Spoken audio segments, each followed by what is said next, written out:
You know, in 1976, when CUB first got started, we were like cave persons, you know, a grunt here, a grunt there, and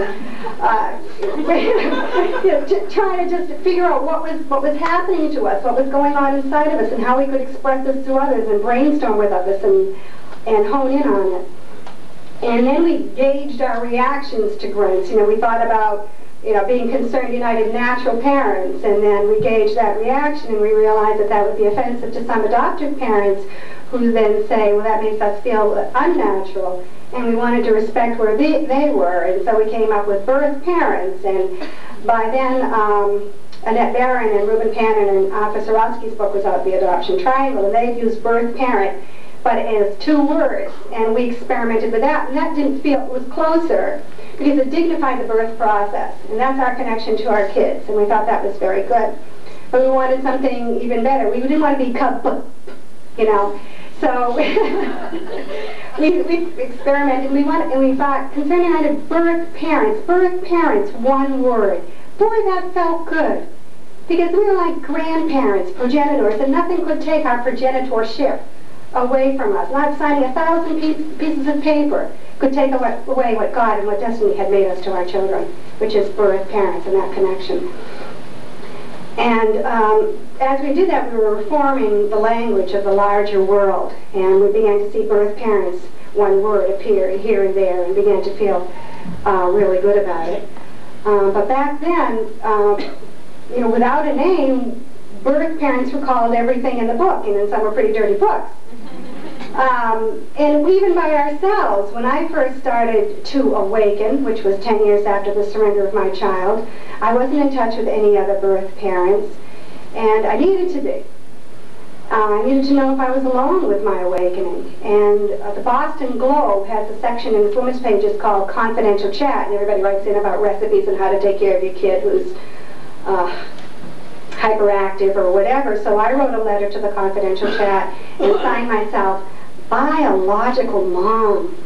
I ripped my tongue out now before referring to myself as biological mom. That's reducing me to procreating protoplasm. I'm a person, I'm a woman, I'm a mother. But then I signed it biological mom. We went to them. I was appointed by then Secretary of HEW, Joseph Califano, to sit on a model adoption panel that met in Washington between 78 and 80 to formulate model adoption laws for the country. And we sat on that panel, and for the first year and a half, there was no problem. Everybody, in all the texts that we wrote up every day, the word birth parent was placed there.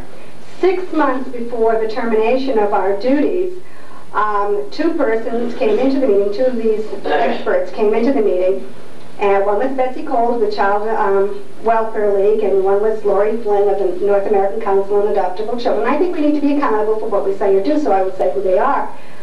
They came into the meeting and they said, I think we should no longer refer to these people as birth parents, but we should instead refer to them as biological parents. And I was stunned. It didn't matter what my preferred self-referencing term was. And I had chosen not natural parent because I wanted to be sensitive to them, but that sensitivity was not wasn't reciprocated. And you know what I did? I went into the ladies' room and cried. I just didn't know what to do with it. I just cried. I'm just as human as you are. I cried.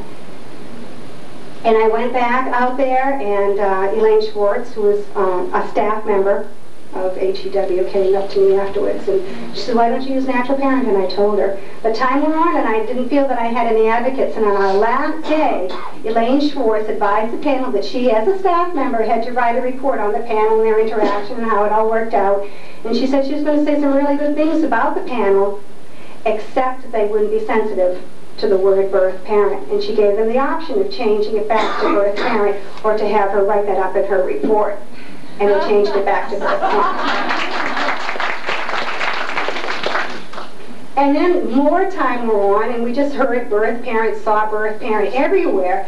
Something really weird is happening out there in society as we do our review process in terms of the birth connections.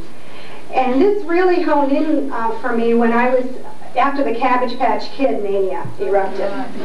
Oh, that wiped me out. You know, I was on the phone all the time with reporters and whatnot. And one talk show host, radio talk show host, called me and set me up to do a live interview on his radio show.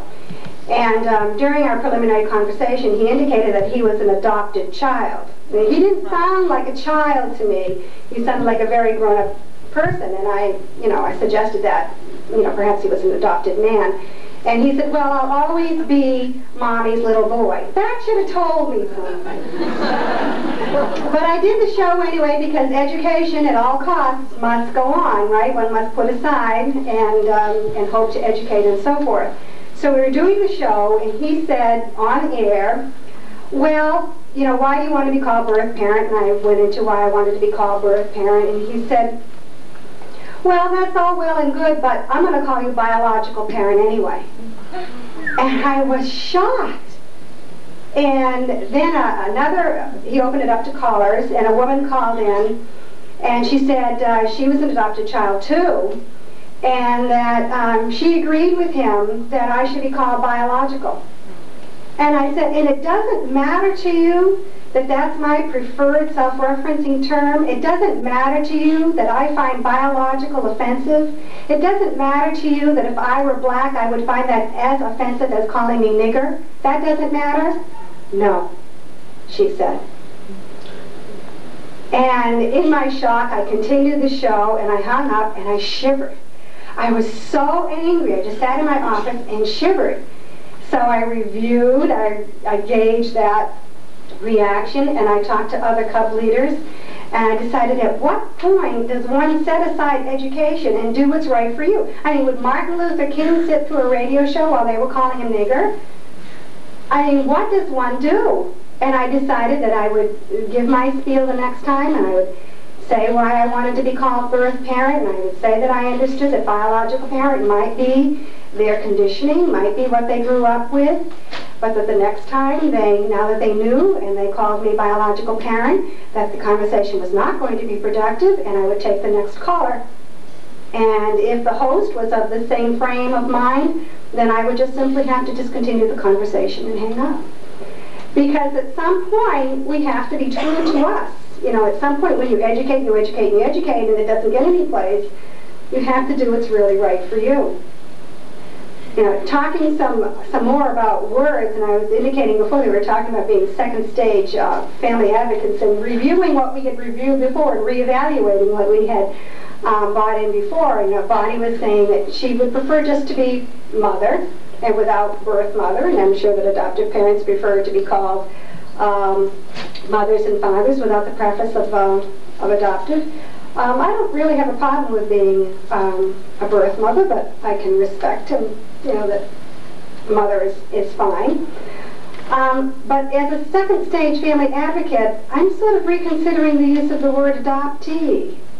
I think I might be alone in this, but let me just bounce it out to you. I think it happened for me when I took a look at the title of Katrina Maxstone Graham's new book, An Adopted Woman. That felt good to me inside, because adoptee, as I think about it again, is like lessee, lessor. Where's the person in there? Amen.